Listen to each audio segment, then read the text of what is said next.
की एक बगैरत आया जिन्हें मेरे हुसैन दी नैन उतार ली, दूसरा आया कबीर उतार ली, तीसरा आया कुबा उतार ली, चौथा आया मुंदरी उंगली समय बच्चे वेंदे रहे। हाली गल नहीं मुक्की है, खेमिया नु अग लग गई है।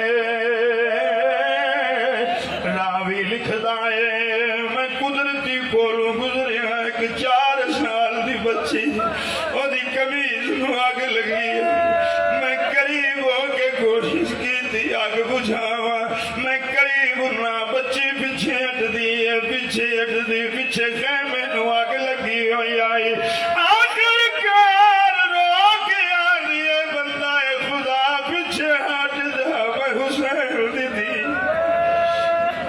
ओ बंदा है खुदा मेरे करीब न आवी, मैं गाजी दी बदरी हाँ, पीछे हट जा मेरे नेड़े न आवी, मैं बतूल दी पोतरी हाँ।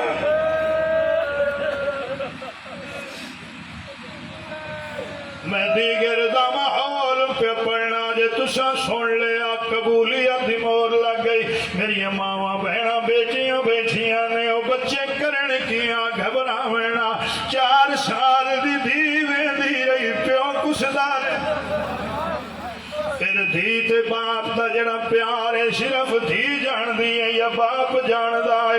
बाप विछड़ जावे हो सकदा है पुत्रा दी निभ जांदी है, पर दियां दी औखी निभदी है। ये रिश्ता ही इंजदा है, ये ताल्लुक ही इंजदा है। बाप विछड़ जावे धी बाप दी मंजी नप के रो रो के हिक्का गल कर दी है।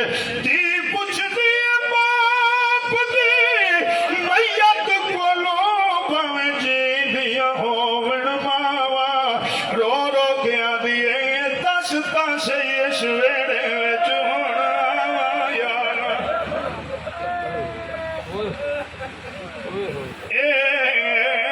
दस तां सही इस वेड़े